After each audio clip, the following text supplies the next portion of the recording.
Mesdames, Messieurs, bonjour à toutes et à tous, bienvenue au journal. Une folle délégation burkinabé se trouve depuis hier à Paris pour rapatrier la dépouille du président de l'Assemblée nationale, Salif Diallo, à sa tête le premier vice-président de l'Assemblée nationale, Maître Benouende Sankara. Dans quelques instants, nous aurons en ligne la capitale française, Dramane Dadian. L'Angola tourne demain une page de son histoire. Le pays qui a été dirigé pendant près de 4 décennies par José Eduardo dos Santos connaît des élections qui verront élire un nouveau chef de l'État. Une forte délégation burkinabé, conduite par le premier vice-président de l'Assemblée nationale, est arrivée hier soir à Paris. Elle va accompagner le rapatriement de la dépouille de Salifou Diallo au Burkina. Nous avons en ligne de Paris Dramane Dadian. Bonjour Dramane. Bonjour Godefroid Bazier. Alors, à l'heure actuelle, où en sont les formalités pour le retour de la dépouille du président de l'Assemblée nationale?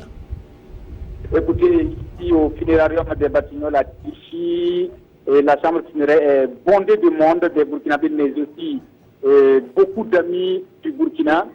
Ils sont en train de s'incliner actuellement au moment où je vous parle sur la dépouille du président Salifou Diallo. Après cette étape, c'est la levée du corps et le rapatriement de la dépouille est prévu demain à 16h à Ouagadougou.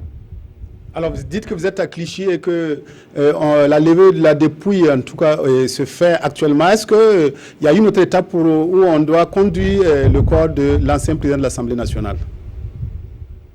Oui, actuellement, bon, c'est pas, l'info n'est pas encore connue, mais après avoir passé les formalités, le corps du président Salifou Diallo sera retiré de la chambre funéraire pour suivre la procédure. Parce que ici, c'est le service funéraire qui gère les formalités. Et côté burkinabé, on se prépare à accueillir la dépouille pour pouvoir finalement prendre le vol demain et arriver bien à destination à 16h, comme je le disais. Alors, vous avez dit qu'il y a une forte délégation burkinabé qui est à Paris actuellement. Et vous avez en tout cas accompagné cette délégation. Est-ce qu'on peut connaître la composition de cette délégation qui est allée hier soir à Paris? Oui, forte délégation. D'abord, au niveau de l'Assemblée nationale, on a des députés de tous les bords conduits par le vice-président Maître Benouende Sankara. Et nous avons au moins une dizaine de députés ici actuellement à Paris. Mais nous avons également des membres du gouvernement. Nous avons le ministre en charge de la fonction publique, M. Félix Sawadogo. Nous avons le ministre de l'eau, le ministre de la jeunesse, le ministre de l'urbanisme. Ils sont tous là. Mais le haut représentant du chef de l'État, qui est également là aux côtés de la famille du défunt, pour apaiser les cœurs, pour dire que le Burkina est avec la famille, c'est le Burkina pleure l'un de ses braves fils.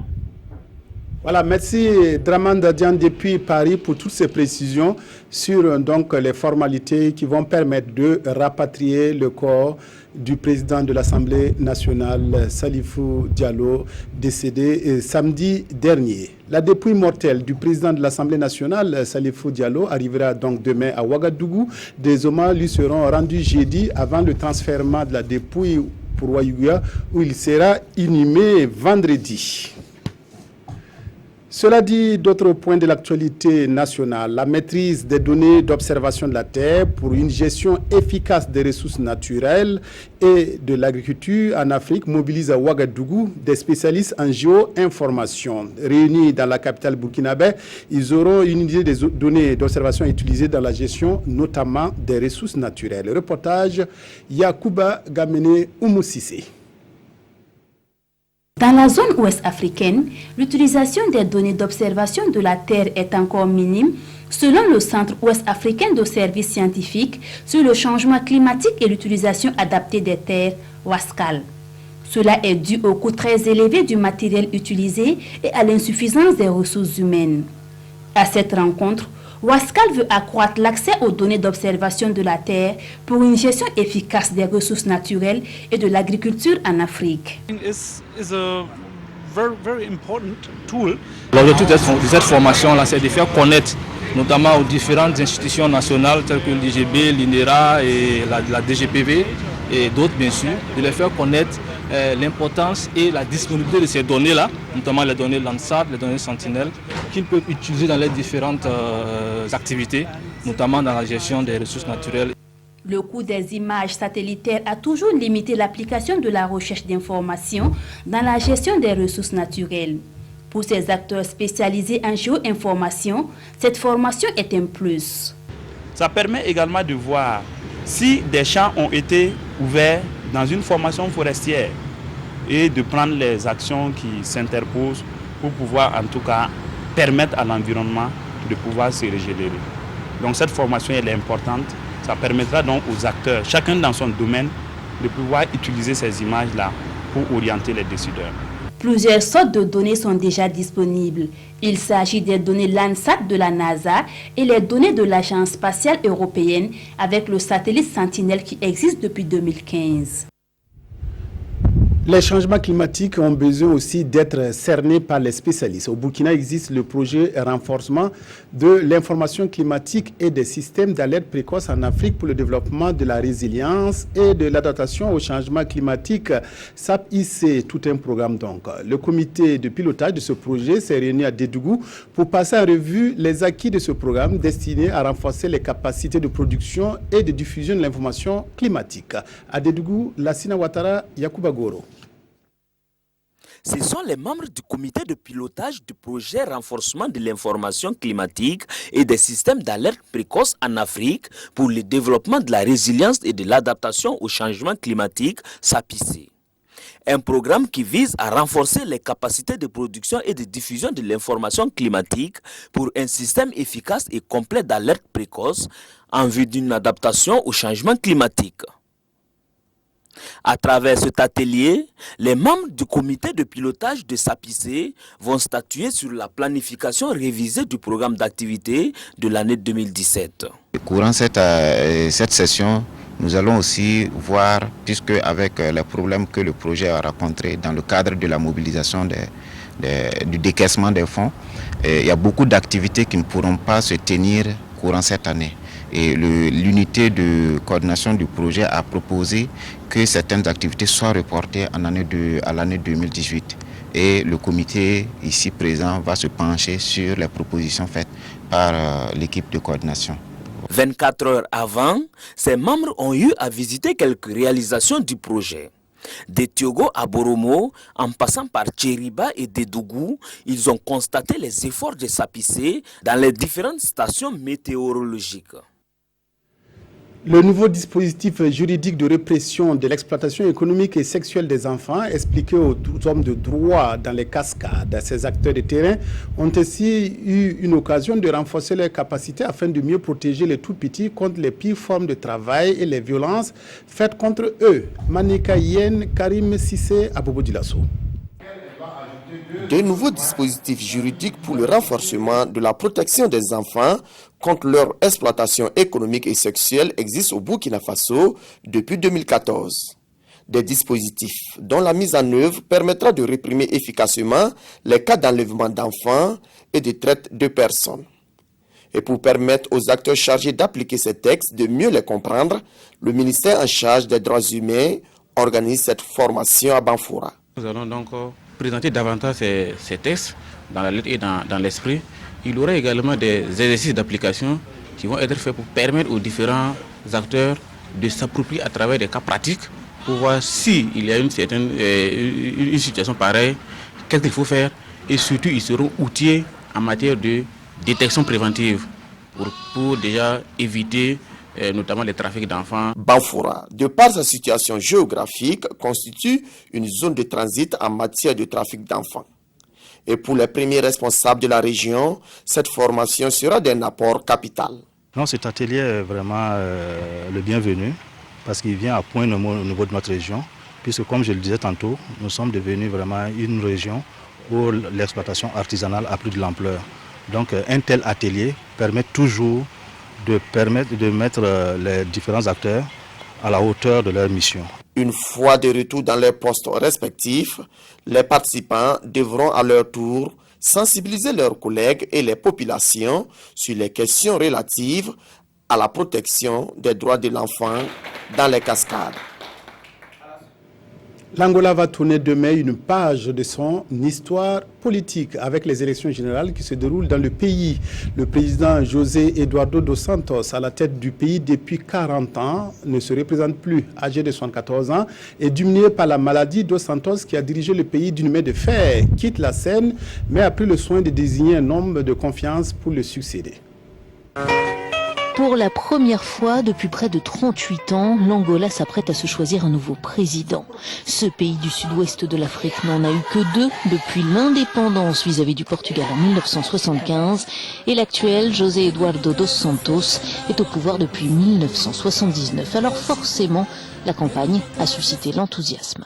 Ce mercredi, les Angolais ne votent pas pour un candidat, mais pour un parti dont le chef deviendra le président. 6 sont en lice, mais le MPLA au pouvoir depuis l'indépendance reste favori. Nouvelle figure de proue du mouvement populaire pour la libération de l'Angola, le général à la retraite João Lourenço. Face à lui, 2 candidats de l'opposition sont sortis du lot. Isaïas Samakuva de l'UNITA, le deuxième parti du pays, et Abel Chivukuvuku, le chef de file de la Casacé, actuellement en 3e formation d'Angola et qui ambitionne de passer seconde. Ces 2 challengers ont fait vibrer la corde de la justice sociale et de la lutte anticorruption. Si José Eduardo dos Santos a renoncé à se représenter, c'est parce que sa santé chancelante l'en empêche, mais lui et ses proches gardent la main sur les principales institutions et entreprises du pays. Comme les rares scrutins l'ayant précédé, ce rendez-vous électoral devrait mobiliser massivement les Angolais, un peuple qui a connu près de 30 ans de guerre civile et qui rêve de prospérité. Le pays est très riche en réserves pétrolières, mais la manne n'a bénéficié qu'à une minorité avant la chute des cours de l'or noir en 2014. Depuis, l'Angola est plongé dans une grave crise économique, un bilan dont les adversaires du MPLA ont fait leur argument de campagne. Actuellement, le parti dispose d'une majorité absolue au Parlement. Donald Trump renonce une nouvelle fois à une promesse de campagne. Le locataire de la Maison-Blanche, au lieu de retirer les 8000 soldats américains présents en Afghanistan, décide de renforcer ses troupes dans le pays. Donald Trump n'a donné aucun chiffre sur ce renfort, mais un responsable de la Maison-Blanche parle de 3900 soldats qui rejoindront l'Afghanistan. Donald Trump vient de faire volte-face dans le dossier afghan.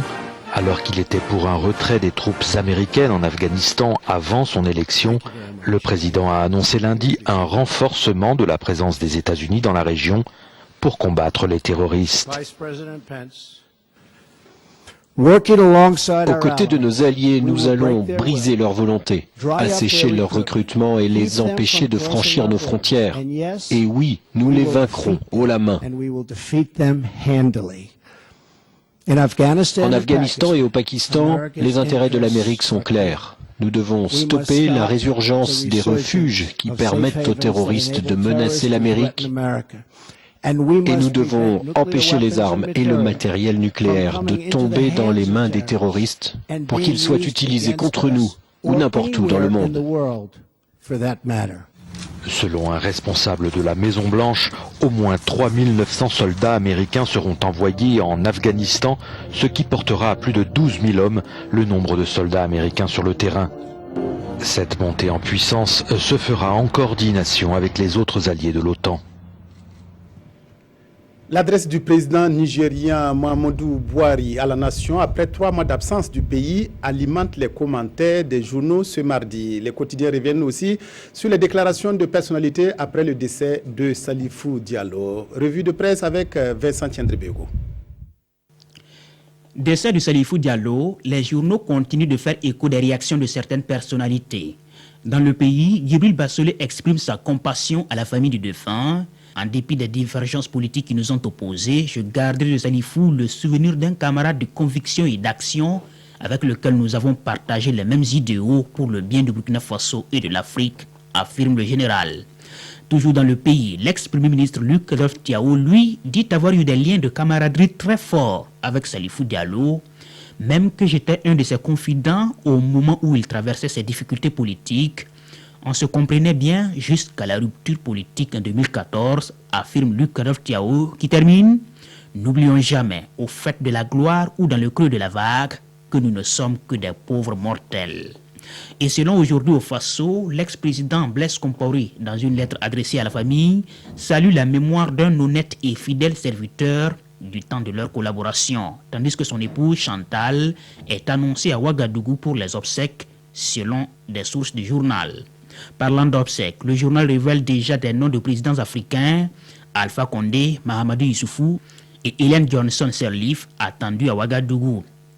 Toujours dans Aujourd'hui au Faso, on apprend que c'est le haut représentant du chef de l'État, Chérif Sy, qui sera à la tête de la mission de rapatriement de la dépouille. Silence, Boari parle. En effet, sitôt rentré de Londres après une absence de 3 mois, le président nigérian s'est adressé à la nation dans un discours qui ne rassure pas, selon le pays.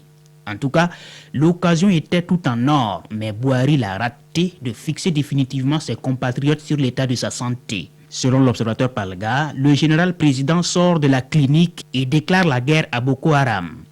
Pour l'Obs, Boko Haram est certes une préoccupation pour le pays, mais les Nigériens veulent d'abord s'assurer que le chef suprême de l'armée fédérale dispose encore des ressources physiques et mentales pour les besoins de la cause.